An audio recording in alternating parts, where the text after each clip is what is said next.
Michael Carmody was someone that I knew personally because he went to primary school with my son. His family were part of the school community that we were part of, the primary school, before they even went to St Joseph's. He worked for me personally when I was running a business in town. Came and played footy here. Always a classic reserves footballer that as he developed into a young man, started to find a bit, to the point where he was winning best and fairest on a pretty regular basis, and helped the reserves to maybe 2 premierships, certainly one. I couldn't say he would be knocking on the door of the seniors, but certainly the senior coaching all had a pretty high opinion of him as being a club man. Life was good for Mick. He was playing good football, playing in reserve premierships, loved the club environment, would come and sweep the rooms, do anything. Was studying to be a teacher, and that was all looking good. Took his girlfriend up for a bit of a holiday to Lake Eildon, and while securing the boat, the craft, I believe a limb of a tree came down in high winds and killed him instantly. I remember exactly where I was in the freeway, and Johnny Moran called me, who again a good Joey's boy, and he's bawling his eyes out, and I couldn't quite make out what he was saying, and I pulled over on the freeway because I was like, mate, what are you saying? What are you saying? I didn't understand, because I don't know if I couldn't comprehend what was going on or not, but yeah, obviously he told me what had happened to Mick, and I was devastated. All the boys that played footy with him, all went to school with him, are all tied up with the club, and it just affected everyone really badly. So after the initial shock, it just motivated some of the players, in particular Nick Maxwell. That day, over a few beers and a bit of mourning and plenty of hugs, that was when the Michael Carmody Foundation was formed, and I think that it's something that obviously his family have great pride in, but I think that all his mates growing up with him have just as much pride in it, in that there's a guy who had everything taken away from him and had everything in front of him. To this day is supporting kids that struggle in getting an education, so at a number of schools. The schools we're aligned with through the Carmody Foundation in Nazareth, where Mick went to primary school, obviously here St Joseph's and Simmons, where he taught at, and we basically, through bursaries, we grant financial support to people to go to those schools and attend those schools. So there's 55 families as of this recording that have been supported through school because of Michael Carmody. There's so many wonderful young men out there who don't have the opportunity to have a really great education, and St Joey's does provide a really great education. But because of incredible legacies like the Carmody Foundation and other incredibly generous people, these young men do get that opportunity, and they make a huge difference to the culture of the school, first of all, and then they go out and make a huge difference to the wider Geelong community or further. Mick wore number 32, and I don't know, it's just a number that, even though it was a reserves player, it was his number. And Nick Maxwell came to us and told us a bit about what Collingwood had done with Club 42 and Darren Mullane. And it made sense that we do something similar. So Club 32 was just I guess a subcategory in terms of membership that helped raise money again for the foundation, but also gave some of our members a nice quiet way of making a really solid contribution and being part of something. No strings attached, and it's a great little club to be part of. Every year it generates some income for the foundation, and the members of that Club 32 get to enjoy a lunch and some keynote speakers and just a bit of fun that makes it a great day. Club 32, everyone who's invested in that, they don't get much out of that at all, but they do it because they know it's making a difference. So again, it just speaks volumes of the people we have here.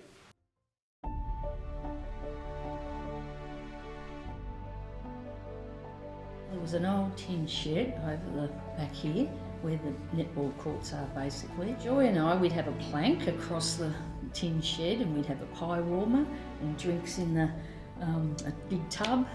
And then their first child was born, we put him in a twisties box so he couldn't crawl away, and that was the start of the canteen. Lucy Morgan would do the hot potatoes and she'd bring them in the foil in the esky already done. Oh, classic, Lucy. What else did we have? Oh, chickens. Someone would Lots pick up of the chickens. chickens cut into quarters. Yeah, And then the girls would just all provide salads. that's right. And my mum would make us this big slab of sponge, Yep. cut up into little Yep. pieces for coffee and if we ever got to coffee. I don't know if we did much For more, did we? dessert. No, not But really. there was plenty of this. There was lots of this, and there's still lots of this. And then it goes on for hours afterwards. Does. So the ladies' lunch is a bit legendary. Yeah.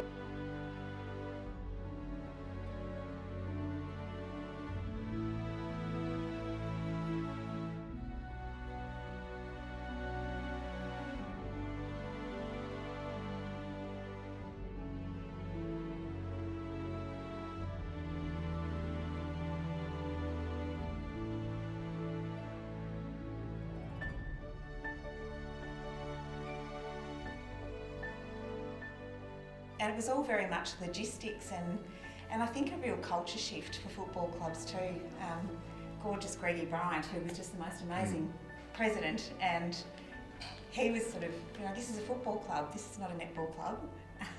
And you look back on that now because he just embraced it so beautifully. Because we grew up with it in Colac as well, like Yeah. the Colac football, netball football was just a one, wasn't it? Yeah, so it was just a really great thing to be part of, that evolving, and Joey's being so successful in that space as well. It was terrific.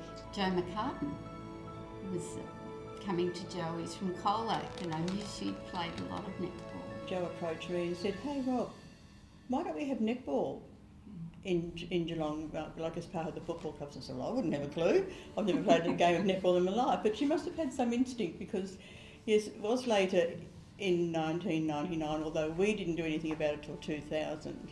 We had our first meeting at our place with Joe and Robin Betts and, a few others that seemed really keen. Our current president, Greggy, had decided that Joey's wouldn't be part of netball for the first year, which was 2000. But some of us had other ideas, and we let Greggy know that yes, we would like to join the netball group. So I think there was only about a month before the season started, and so we had to get a team. We had to find somewhere to play. Well, I remember when they were talking about netball coming into the GFL, and I thought, yes, I'm definitely wanting to get involved. And I remember the first time we all got together, sort of as prospective netballers, was at what was Our Ladies and now Holy Spirit, their outdoor netball court with bent rings, and I'm not even sure it had lines. Lisa Jones and Joe McCartan were organising most of it. And it was, good to meet some good people. We got off to a good start, but it was very different to what goes on now.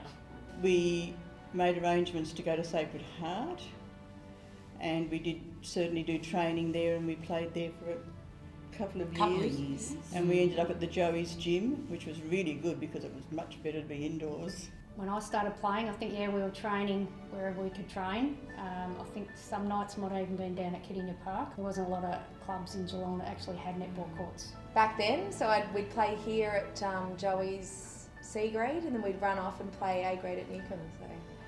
So could do that back in the day. I don't think we could do it now. Convincing Kirst to come down and play netball, it was in the second year of netball. She missed the first one.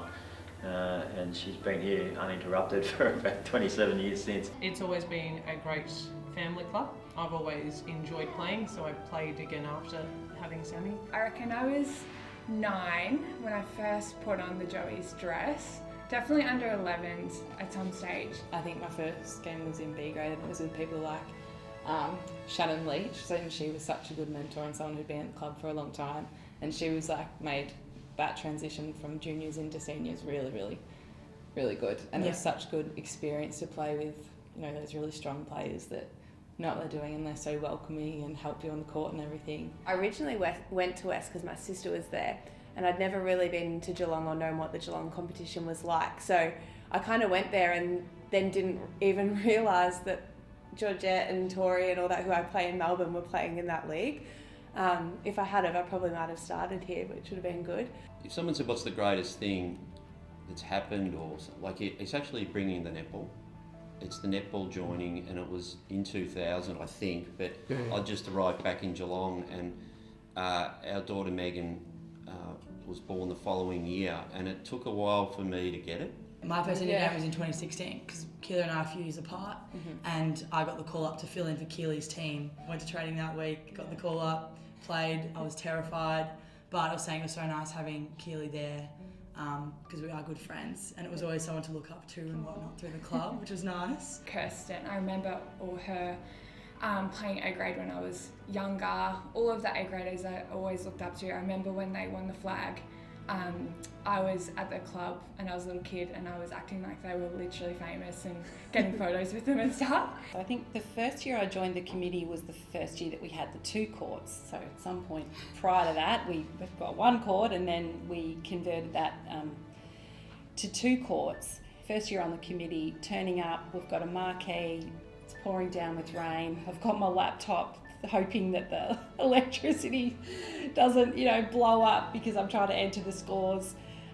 We only had dugouts on 1 court, not on the other court. And so that was my initial experience with, okay, this is fabulous. You girls have obviously blazed a trail and we've got the involvement, but where's the, where are the facilities? The grungy toilets. Yeah, the grungy toilets. Everyone was scared to go Yeah, in. which we never used. We always walked here to tape in the old club rooms. Taped when everyone's still looking through the bar and stuff, and then walked back and then started warming up and stuff. So it's unbelievable what we have now. Rob has played a big part in the journey in trying to get those facilities up and going. Our key requirement for the new pavilion here was female facilities. Well and good, the social rooms are terrific, the kitchen, the bar, but we did not have female facilities. Now we have up to 6 change rooms that are gender neutral. When the netball started, the girls would come over to the footy club after the game, and the boys would come in. There was virtually no way. No, girls weren't going to. The boys weren't going to talk to the girls. They weren't going to be included at all. And that, they're the netballers over there. And that took a long time. That took many years actually for that to change. I couldn't tell you how it happened, but it was pretty authentic. It just grew organically. Now, it is a real community because you've got the AFLW or the girls that play netball. You've got the all abilities teams. You've got the juniors, the senior. It's I think it's become more that everybody knows everybody, and I think that's good.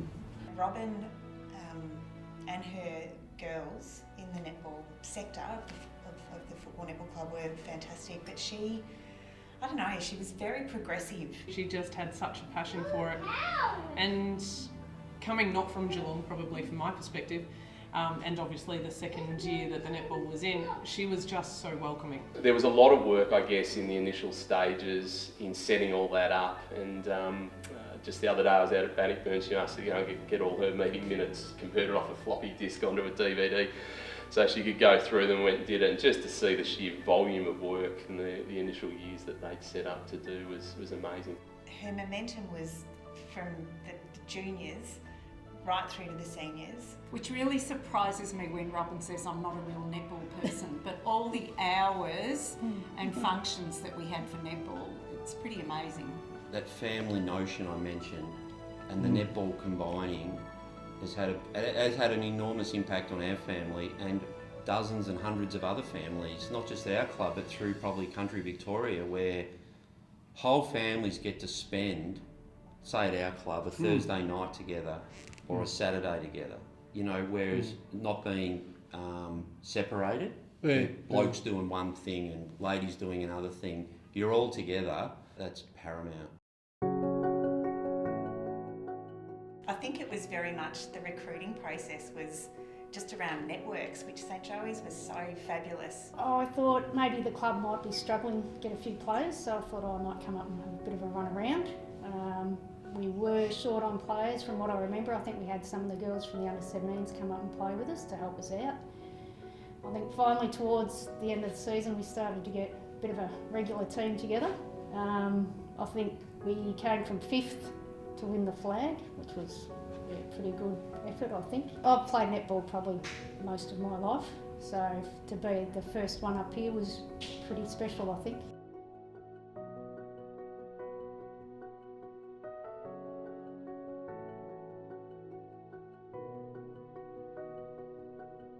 We were just lucky we always attracted good players, and we were very lucky to win that premiership. And against our arch rivals, Yes. South Barwon were the team to beat football and netball wise. Being in those finals for years leading into it, and whether that be the grand final or prelim or whatever finals, but often being beaten by them, it was pretty nice to get over the line. Going to the day and seeing all the signs made, and everyone else was so excited. It was cool. The feeling of we've actually got this and that we've actually won it and finally got over South Barwon. For me, I remember feeling it sort of on the court.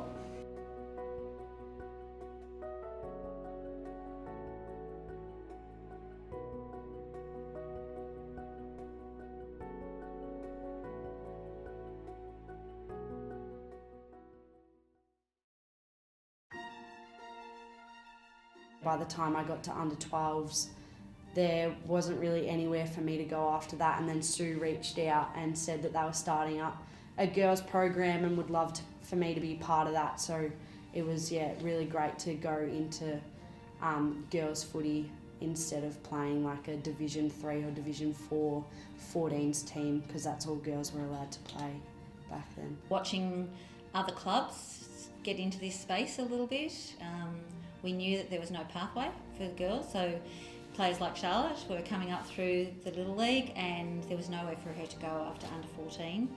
So we thought, hey, it's probably time we got on the bandwagon, and this was before AFLW started too, so we were a bit before then. When Sue said to me, we're going to start a girls program, and said, would you look after? And I sort of and ahed for 20 seconds or so, but I enjoy coaching, and I said, that'd be fun. So that's how it pretty much came about. But we also thought, what a great opportunity for a club to have an injection of, when else do you have 120 new members come into a club, and 120 female members is really important for us as well. I knew that they'd be ostensibly absolute beginners, in the sense of footy parlance. Like apart from Charlotte and Emmy Neckrep, I don't think any of them had really played footy at all. So it's not like though taking little kids. They're actually they were mature, so they were easy to work with, and they learnt really, really quickly. Like I think when you coach under 9s and things like that, and they're teaching them the game, it's quite incremental. When I was working with some of these girls, and as Sue said, we only sort of started with a relatively small group, but they learnt really quickly and they evolved to understand the game quite quickly. So it was developmental, but it was also with quite mature learners. What I really love about the female football is it's pretty eclectic. So you don't get that sort of clicky stuff, because they're really from all over the place. We've got girls coming in from Drysdale, we've got girls coming in from Bannockburn, from Clonard, from Belmont High, so they're from everywhere, and I think that's been actually a really nice part of it, in that they're meeting new girls and new friends. I definitely met a lot of new girls from different schools and stuff, and developed a lot of really good friendships, and I think it was great that you got in touch with the boarders from college. We got Steph Williams and a few of the other Indigenous girls down, and that was really great to have them at the club. I think what it did was it was a great experience for everyone who played around them. They were unbelievable footballers. They play a different brand of football. A couple of the girls didn't speak a lot of English when they first started with us, and it was just a testimony, I think, to the way the girls... inclusion has been a really strong value in our program, and that's not just inclusion of Indigenous girls, that's inclusion of girls that have never kicked a footy. So we've been in the game now since 2016, and we're still getting beginners coming along to training. And the way the girls get around them and encourage them both on and off the field is fantastic. So that's the culture we're building, and the Indigenous girls just put some, just took it to a new level. Just the phone calls from Chris Hickey, trying to get me to come down and play. It was during COVID. I went to a few of their trainings. They just offered and said if anyone wants to come to do some fitness during restrictions and COVID and whatnot, come down. So that's what I originally did. One of the things that was a big monument for us was getting a senior women's team. And we were, we're a club that's got lots of other big clubs around us, and we wanted to take that development and inclusion values into it. So we weren't going out poaching. We weren't going for the best players. We were going for the mums, the people who wanted to be connected to clubs, the people who wanted to lose a bit of weight or get fit, or so that's pretty much where we started, wasn't it? And we're getting more and more as our juniors are coming through. We wanted to grow organically. The practice match a few weeks ago, I was having a feed after my netball game, and he came up to me and said, "We need a few extra numbers, do you want to play?" And I originally said no, and then he convinced me, so I played the practice match and it was heaps of fun. And then same thing this weekend, netball, we had a bye, so he contacted me and said if I wanted to play yesterday. So I did that. Now they've lured me in a little bit, so I'll be returning, but not every week. We now sit at about 42% of our playing members are female. I was at a committee meeting the other night. There was more than half of us sitting around making decisions on the back of the club. We've changed this club into a really female-friendly place, a really family-friendly place, which has been really significant. When you look at other clubs that aren't necessarily as driven with their women's football, you see that they're not as close, and you don't have people hanging around there all the time, whereas I feel like I never leave here. I just can't wait to come back on the weekend. My passion around community sport is around having a place where you belong and having a place where you're connected, and that's for anyone. So that's for your best player, your worst player, it's for your volunteers. And I think Joey's does it really well, and it's about girls coming to training and having warmth and people hugging them and friends and that strong sense of connection.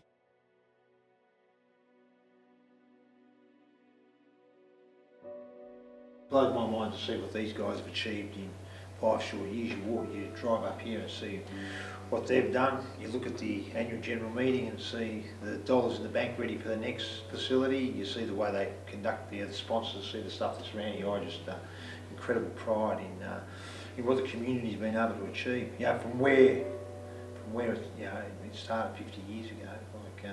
I think a few blokes used to say the facilities before this place, these are luxurious compared to what they were in '89.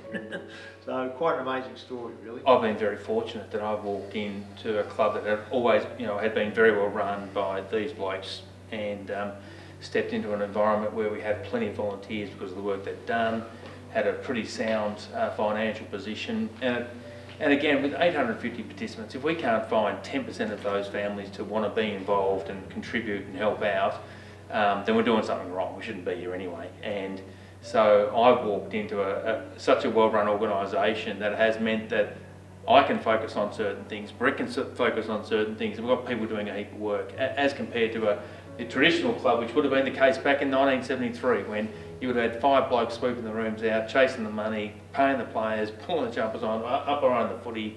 I think we cannot undersell the importance and the hard work that was done by those guys. I feel very blessed and very lucky to have been able to inherit a club that was so well run and had such a solid foundation. And you can't pay enough respect to those guys who did the heavy lifting back in the old days, that's for sure. It's unbelievable what we have now. It's amazing. We can tape in there, we can warm up, we can do everything we need to, so it's very lucky. And it's only going to get better with that new high performance centre, so we're pretty pumped for that, to not, untape on the cold winter courts outside. We can actually go to a recovery room and have a shower and all of that. It's definitely a luxury we're not used to. I'm used to going into change rooms and then only being a urinal for boys, like no toilets or anything,